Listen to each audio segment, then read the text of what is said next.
Umabot na po sa mahigit 70 computer ng PhilHealth ang napasok ng mga hacker na naningil ng halagang katumbas ng 17 milyong piso. Tiniyak ng ahensya na hindi na kompromiso ang detalye ng mga pasyente kahit may screenshot ng tila ganyan na inilabas ng mga hacker. Nakatutok si John Consulta. Eksklusibong pinapasok ang GMA Integrated News sa loob ng PhilHealth Head Office kung saan ini-examine ang mga nahack na computers.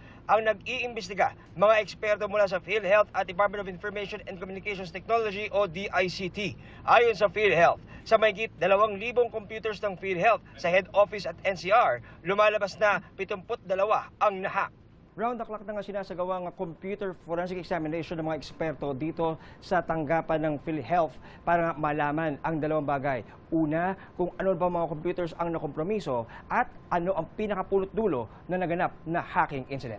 May mga systems na naapektuhan, may mga application servers na naapektuhan, katulad ng ating website, katulad po ng ating e-claim system, katulad ng ating member portal.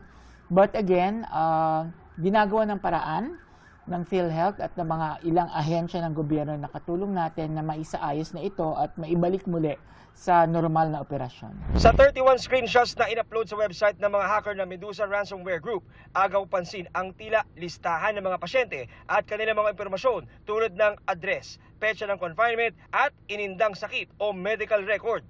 Labis itong ikinabahala ng National Privacy Commission. Concerning talaga ito. Dapat ito ay ma-confirm, maibangga dun sa data nila, no, sa database nila.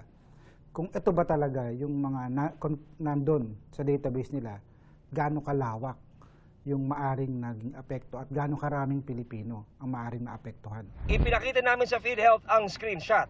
Ang ating mga workstations or yung mga computers ng ating mga empleyado, ang ilan sa mga na-hack or nagkaroon ng ganitong insidente. So ito yung mga working files. Kung halimbawa ang ito man ay nakuha sa PhilHealth, ito ay hindi ang ating mga databases. Dahil sa hacking, manual daw muna ang operations para maproseso ang mga PhilHealth claims. Tinanong namin sa PhilHealth kung posibleng may insider ang mga hacker kaya nila naisagawa ang data breach. We don't want to think there is anything that happened like that. Pero syempre, kasama rin siya sa pinag-iisipan natin.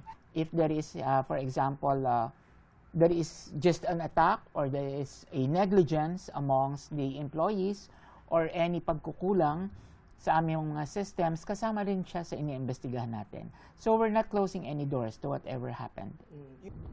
Para sa GMA Integrated News, John Consulta, nakatutok 24 oras. Mga kapuso, kasama nyo kami 24 oras. Mag-subscribe sa GMA Integrated News sa YouTube.